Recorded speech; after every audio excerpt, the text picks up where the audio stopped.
A Bruna vai falar direto do local do acidente em Avaré. Pois não, Bruna? Oi, Datena. Eu estou aqui, na verdade, na frente do cemitério municipal de Itaí, onde morava, né, grande parte das vítimas e onde estão acontecendo os enterros. Os velórios, né, começaram ainda na madrugada, os corpos foram sendo liberados pouco a pouco para evitar aglomeração e até o momento já foram sepultadas cerca de 25 vítimas aqui no cemitério da Atena, e o clima é de muita comoção, muita tristeza, né? A cidade realmente está em luto completo, as lojas estão fechadas, com placas de luto na porta, realmente uma situação muito triste, Atena.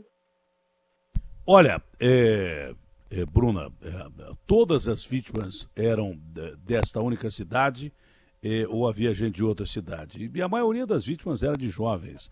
Ontem a Letícia Gil pegou uma entrevista, aliás, a gente devia ter separado aqui, em que se descobriu a menina de 20 anos que morreu estava grávida. Nem o pai, avô da criança, sabia disso. Nem o pai dela, avô da criança, ela estava esperando para anunciar. 20 anos de idade, a menina morreu grávida. Quer dizer, porque não foram, então, 41 mortes, foram 42. Né? A menina morreu grávida. Um acidente inaceitável e que podia muito bem ter sido evitado. Bruna, que aliás, parabéns pelo seu trabalho, dos nossos cinegrafistas todos que estão aí na região, do João, enfim, de todo mundo que está aí, do Edson, Joana, o seu trabalho, da Letícia. Parabéns a toda a equipe da Rede Bandeirantes de Televisão, integrada ao Grupo Bandeirantes de Rádio. As vítimas todas são da mesma cidade ou não? Atena, tem 2 ou 3 vítimas que não eram daqui da cidade, eram aqui de Itaquarituba, de Fortuna, que não estão sendo veladas e sepultadas aqui na cidade, mas a grande maioria era daqui de Itaí mesmo, por isso o clima é de muita tristeza. A gente conversou com alguns familiares a mesma família perdeu mais de uma pessoa, casais que trabalhavam juntos e os 2 faleceram no acidente. Realmente são muitas histórias, muitos sonhos destruídos. Obrigado. A Bruna fala da região de Avaré, da cidade de Itaí, onde já muitas pessoas, 21 pessoas foram enterradas, a maioria é ali da cidade. Ontem eu conversei com um delegado da região, aliás, muito bom delegado, mas eu já havia dado que o ônibus era clandestino. Com base na informação da Débora Raposo, eu dei que o ônibus era clandestino, que não podia fazer esse tipo de serviço, que já havia sido multado algumas vezes, não é? Que, inclusive por levar estudantes, né? E ontem estava levando trabalhadores, esse ônibus não poderia estar operando nessa função. Hoje o delegado já deve estar sabendo disso. Mas o Lucas Martins, que graças a Deus superou aí uma perspectiva de estar com o Covid, está de volta entre a gente. O Lucas Martins vai me dizer, aliás, vai cobrir parte das minhas férias, ele e o Joel, mas o Lucas vai me dizer se realmente está definido que o ônibus era clandestino. Pois não, Lucas, bom dia. Muito bom dia a você, Datena, bom dia a todos que acompanham Manhã Bandeirantes. Vai começar uma entrevista coletiva daqui a pouquinho, aqui na Delegacia Seccional de Avaré. A informação é essa mesmo, um ônibus clandestino que não tinha autorização para transporte de passageiros, já tinha sido autuado anteriormente pelo mesmo motivo e agora acaba se envolvendo nesta tragédia. A polícia tenta desvendar exatamente quais foram as causas desse acidente, mas já sabe que este ônibus não poderia estar transportando passageiros. A informação é que esse fretamento teria sido realizado pelos próprios trabalhadores. O ônibus oferece esse serviço, a empresa oferece esse serviço, cada trabalhador vai lá, se inscreve e passa a usufruir desse transporte. Não seria um ônibus contratado pela empresa, uma fábrica, uma indústria têxtil na cidade de Itaguaí. A polícia investiga também a condição do motorista da carreta, se ele tinha ou não autorização para dirigir esse tipo de veículo. A polícia tem dificuldade nesse momento para ouvir testemunhas. Todo mundo que falou com a polícia até agora, a Datena, falou informalmente, porque justamente a maioria dos envolvidos morreu. Os poucos que sobreviveram estão internados, estão nos hospitais da região e a polícia não tem testemunhos. Então a polícia diz que aguarda para conversar com essas pessoas, informalmente já vai conversando com um ou com outro, mas é preciso que todos esses depoimentos sejam colocados no papel, diante de um escrivão. Por isso, essas informações de forma oficial podem demorar um pouco a surgir nessa investigação, mas todos os dados já estão sendo levantados, Atena. Olha, é até compreensível, né? Depois de um acidente onde morrem 41 vítimas, né? Eu queria saber do Lucas se ele sabe já, não sei se ele teve tempo de se inteirar, se entre as 11 vítimas que restaram, que foram salvas, deve ter gente em estado grave. Porque eu fiz mal e porcamente um desenho na hora, tentando explicar de como foi o acidente. Aliás, foi o delegado que me passou essa informação, né? A parte de trás do caminhão biarticulado fez um L e rasgou o ônibus no meio. É como se fosse um pão de forma rasgado ao meio, só que o recheio era gente. Morreu todo mundo na hora. As pessoas nem viram como morreram porque foi uma morte violenta. Então, no meio dessa comoção, é difícil você pegar depoimento de alguém. Se pode esperar um pouco, que espere, claro, né? Das pessoas que sobreviveram ou estão em estado grave ou em estado de choque. Dessas 11 pessoas que sobreviveram, há uma testemunha-chave que estava do lado do motorista do ônibus. Ela vai dizer o que aconteceu. Tá? Essa, milagrosamente, escapou e parece que não está ferida com muita gravidade. Não é? A respeito dos dois motoristas, sobreviveu quem, o Lucas? O do caminhão morreu, o do ônibus está vivo, enfim. Exatamente, Datena. O motorista do caminhão perdeu a vida nesse acidente, ele não sobreviveu. O motorista do ônibus sobreviveu sim, teria dado o relato dele do que aconteceu para os familiares. O que a gente tem da história que ele contou para familiares, que ele disse informalmente para a polícia, mas que ainda não está no papel, Datena, ainda não é um depoimento oficial. Ele conta que estava atrás de um ônibus que estava atrás de outro caminhão. O ônibus do meio, esse que estava à frente dele, tentou uma ultrapassagem, não conseguiu e freou bruscamente. No momento que o ônibus da frente freia bruscamente, ele não conseguiu parar, acabou jogando para a pista contrária e bateu contra a carreta que vinha no outro sentido. É a história que conta esse motorista, Datena. Por isso que tem que tomar cuidado em culpar as pessoas antes do tempo. Muita gente falou, o cara fez uma ultrapassagem e tal. O cara podia estar dirigindo ônibus clandestino, uma série de coisas e tal. Mas ele devia trafegar nessa rodovia há bastante tempo, o suficiente para não tentar uma ultrapassagem ali. Não é? Já começa a surgir um novo fato que está sendo apurado pela polícia, que o ônibus da frente, que teria tentado ultrapassar o caminhão da frente, isso dito pelo motorista. Não é? Porque eu falei, esse cara pode ter tido um infarto, pode ter dormido, sei lá, pode ter quebrado o ônibus e daí por diante. Mas esse fato eu não pensava. O ônibus da frente freou, ele foi tentar tirar para o lado do meio da pista. A pergunta é por que ele não tirou para o outro lado. Eu não sei, a área de escape aí, o tamanho que não é? Eu não sei. Esse é o desenho que eu fiz aí que mostra a carreta cortando o ônibus no meio. Mas é muito ruim, muito fraquinho esse desenho. Bom, eu também não sou nenhum Picasso, né? Senão não estaria aqui perdendo meu tempo falando em rádio e televisão. Mas é o desenho que eu fiz que mostra a carreta. Obrigado ao Daniel, que é um monstro sagrado como latino lá na TV. Cortando o ônibus no meio. Agora, pode ser que tenha acontecido isso que ele falou. Agora a pergunta é por que ele não saiu para o outro lado ao invés desse? Sei lá, o cara tem segundos para decidir. Não é? Vamos saber, vamos esperar direitinho para as testemunhas serem ouvidas e também, parece que tem alguém falando aí, é isso, Lucas? Vai começar a coletiva nesse momento do delegado seccional, o Dr. Rubens. A doutora Camila está falando nesse momento, que é a delegada responsável pela investigação. Ela está falando justamente sobre essa versão apresentada pelo motorista informalmente, Datena. Por isso que a gente tem que ouvir, o Lucas vai ouvir a entrevista com calma, se quiser pode botar até o microfone lá na mesa para a gente ouvir o áudio. Mas é importante que a gente ouça para depois emitir um juízo sobre o caso. Né? Vamos ouvir. Veículo, e isso que impediu com que ele evitasse colisão e teve que mudar a direção do veículo indo para a contramão da pista. Doutor, ao vivo na Rádio Bandeirantes, esse problema, possível problema no freio, já tinha sido detectado antes? Ele já tinha algum tipo de reconhecimento? Já dá para saber que tipo de problema foi esse? Esse só veio à tona no momento, agora com a situação do acidente. A gente não tem nenhuma situação pretérita em relação a isso aí. Doutora. Atena, essa entrevista da doutora Camila, delegada responsável por essa investigação, que passa essa versão do motorista que teria tido um cara problema. Alegou que foi problema no freio. O cara alegou que foi Exatamente. problema no freio. Vamos ouvir mais, tá? Tem condição de ouvir mais? Tem sim, Atena.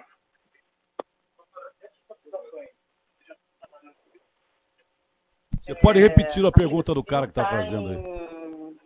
Contato direto com o promotor de fartura, e ele tem se mostrado muito solícito e atencioso, enfim. E apesar o nosso objetivo no inquérito é a responsabilização criminal, né?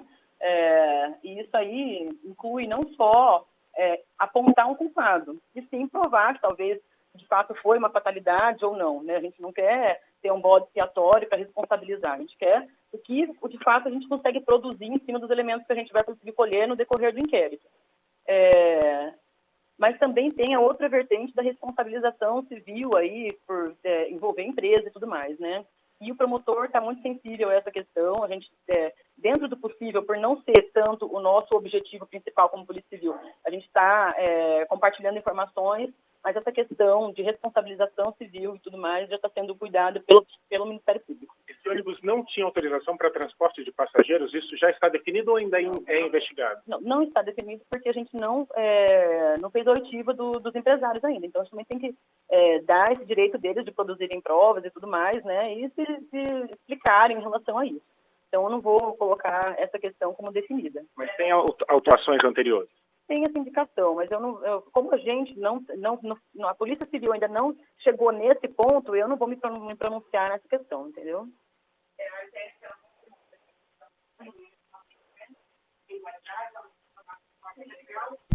É a delegada do caso falando sobre o caso. Ontem falou o seccional, é a delegada da região. Vamos continuar ouvindo, doutora Camila. Né? Vamos ouvir a próxima resposta dela. É que às vezes as perguntas são quilométricas. Na verdade, essas questões são mais civil e administrativas, né? Então, foge um pouco da alçada da Polícia Civil. Então, não é o nosso foco, ainda mais agora, nesse momento, não é o foco da Polícia Civil. A gente está como eu disse, né? Ontem, no dia dos fatos, várias oitivas foram colhidas, né? E agora a gente está buscando testemunhas do fato e também os empresários vão ser notificados. Quem já foi ouvido, doutora? Quem já prestou depoimento? O caminhoneiro que estava com esse caminhão com uma velocidade reduzida, o garupa dele, de cabeça, agora eu vou acabar deixando de constar dele. Sim, ele alega. Ele alega que estava com uma velocidade reduzida. E o trecho é um trecho de... E a testemunha que estava ao lado do motorista do ônibus, que sobreviveu e parece que está bem, ô Lucas. Tinha uma testemunha do lado do motorista do ônibus.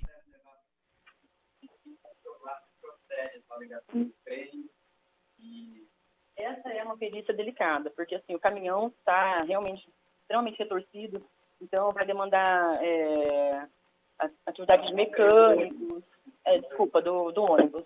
Então, tem que ter mecânico para poder desmontar isso aí e conseguir acessar ali para poder fazer essa perícia. Então, realmente vai ficar a cargo do pessoal do Instituto de Criminalística esse prazo. Mas, além disso, nós também temos os feridos, e em relação aos feridos, pela própria legislação, a gente depende de 30 dias decorridos do fato para poder delimitar qual é a gravidade da lesão. Para isso é importante também para o nosso inquérito, né? As vítimas fatais, o número de lesão leve, o número de lesão grave. Então a gente também tem esse prazo para ações futuras se houve infração, não é? Agora sobre a testemunha que é chave aí, ô Lucas, estava do lado do motorista do ônibus. A gente não pode lidar no calor da emoção. A gente está falando da liberdade de uma pessoa também, né?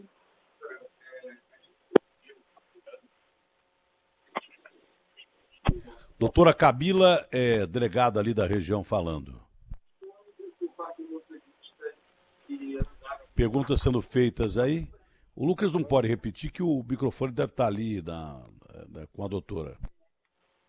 No dia, a gente conseguiu que os policiais fossem se antecipando e colhendo as versões de forma informal.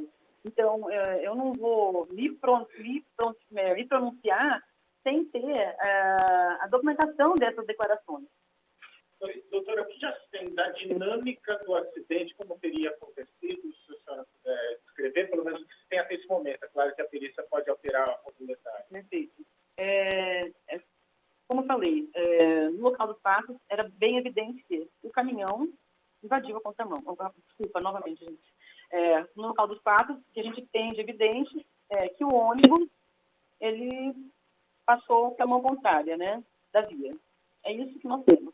O que causou isso é o que a gente está querendo apurar e é o que vai levar à responsabilização criminal dessas mortes aí. Havia um outro ônibus entre o ônibus acidentado e o caminhão que trafegava de forma mais lenta ali na via. Versões que estamos apurando.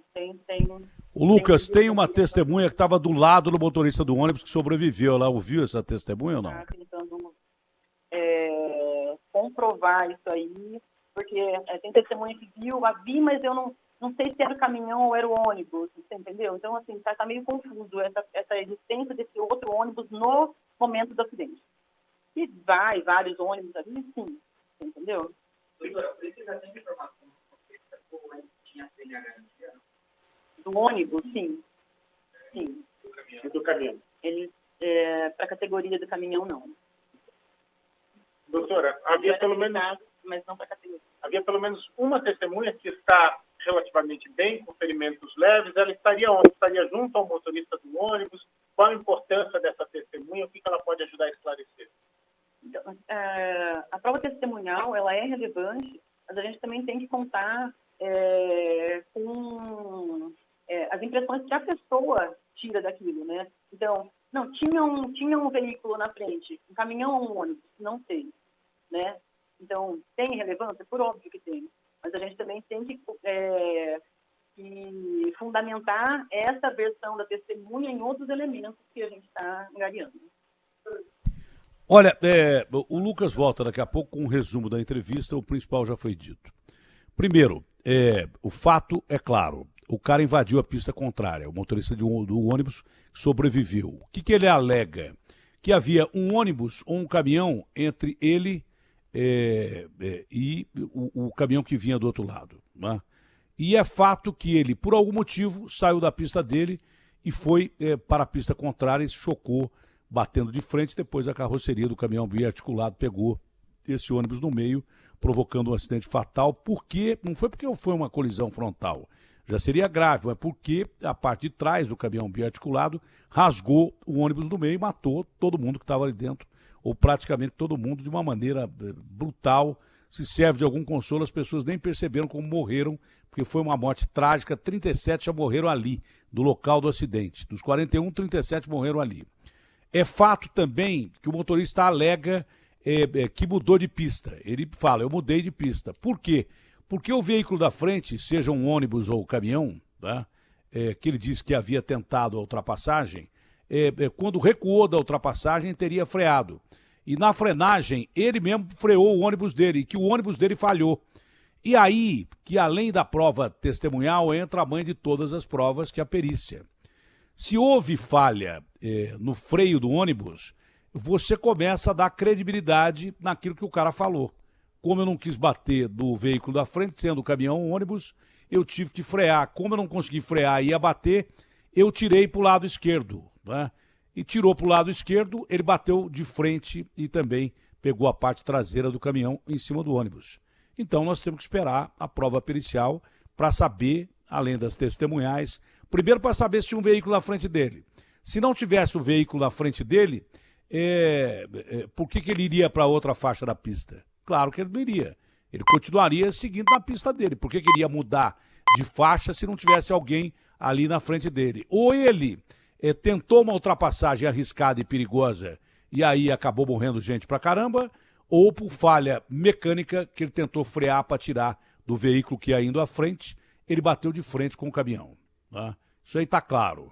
Mas há possibilidade de uma série de irregularidades desse ônibus, que ela não quis revelar até agora, e também uma irregularidade que o motorista do caminhão do outro lado, que não foi culpado pelo acidente, também não tinha CNH. Quer dizer, é uma série de coisas que a tragédia vai apontando, e essa rodovia não pode ter tanto veículo assim. Ela não pode ter.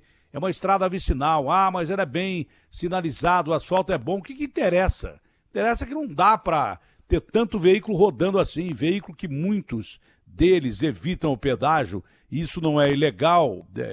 Idiota é botar um pedágio que permita que as pessoas passem por uma estrada vicinal e superlotem a estrada vicinal, que já é lotada por um polo que existe ali, têxtil, que fabrica 1 milhão de calças jeans por dia. Então já tem o veículo local trafegando ali. Se você adiciona gente que não quer pagar o pedágio porque está ferrado, o caminhoneiro está ferrado. Empresas estão ferradas aí. Então, às vezes, até a empresa fala assim, ó, você não vai pagar o pedágio ali, vira aqui e faz um atalho. E vem gente no Paraná pra caramba nessa rodovia e vai gente pro Paraná pra caramba nessa rodovia. Né? E essa rodovia é uma rodovia vicinal. Não é para ser usada com tráfego pesado e nem com esse tanto de veículo. Tem uma perspectiva de que se amplie essa rodovia em 8 anos. Vão esperar 8 anos para matar mais gente. Então, todos esses fatos me parecem claros. Agora, para saber se o motorista está dizendo a verdade ou não, tem que ter a perícia. Primeiro, porque o cara não mudaria de pista se ele não fosse ultrapassar alguém. A não ser que ele tenha dormido no volante, que ele tenha passado mal. E em nenhum momento ele alegou isso. Né? Ele falou, olha, eu tentei frear porque o cara da frente tentou uma ultrapassagem, e aí teria que ter 2 veículos na frente dele, não um só. Porque o cara estava tentando a ultrapassagem em alguém, não é? E aí, quando eu freiei para não bater o cara da frente que desistiu da ultrapassagem, eu fui para outra pista e bati. Isso a perícia, avaliando o freio, vai saber se, na realidade, se não houve muito dano aos freios, mas a perícia é capaz de determinar se realmente o cara tentou frear, se não tentou frear e o freio falhou, né? E aí daria credibilidade àquilo que ele disse. Então precisaria haver 2 veículos na frente dele, que um tentasse ultrapassar o outro e desistisse, e que ele tentasse a frenagem e não conseguisse, e por isso bateu. Por isso que eu falo, não adianta ficar tentando descobrir o que aconteceu. Tem que esperar a perícia. A perícia é a mãe de todas as provas. Sem perícia não dá para ficar investigando o acidente aqui. Agora, que há uma série de irregularidades aí, a gente já viu que já há. Né? A gente já viu que tem. Era um ônibus que tinha infrações, dizem que era um ônibus clandestino e daí por diante. Agora, vamos esperar para ver, né, o Agostinho? Verdade, não, tem que esperar para ver. A gente percebe que até a delegada, que deve ter mais informação do que a gente, ela foi cautelosa, né? Então ela foi cautelosa, não seremos nós que vamos avançar o farol. Agora, o que você falou é verdade, quer dizer, se não foi esse ônibus, se não foi o motorista desse ônibus que cometeu esse ato impensado, esse ato ousado e perigoso de tentar ultrapassagem, se não foi ele, alguém na frente dele fez isso, né? Alguma manobra arriscada foi promovida por alguém para que, no final das contas, ele tivesse que sair para a lateral, invadisse a outra faixa e batesse de frente com o caminhão. Agora, tudo isso leva àquela conclusão que você já trazia ontem. Essa estrada é perigosa, ela não tem margem de erro, ela não deixa uma possibilidade, né, Datena? Não fui eu que falei, não. Eu apenas ratifiquei o que dezenas de moradores da região e usuários da estrada falaram. Não fui eu que falei, eu nunca passei ali, né? Mas a primeira imagem que eu tinha da pista, do local da pista, é que era, primeiro, uma pista de faixa contínua. Ali não pode haver ultrapassagem. Segundo, a pista de rolagem não está ruim, está boa, não é? Mas é uma faixa estreita. E aí começaram a pipocar informações de que os acidentes aí são frequentes, que há um mês atrás Um cara bateu um carro num caminhão de frente. A única diferença é que o cara estava num carro, não estava num ônibus. Se tivesse num ônibus também a tragédia poderia ter sido parecida ou igual. Morreu o cara e morreu a filha. Morreram os dois. Tá? E todo mundo alega que a estrada é perigosa por causa do excesso de veículos que há ali, que normalmente não deveria ter. Se tem, já deveria ter sido duplicada essa pista aí há muito tempo. Não dá para esperar mais 8 anos.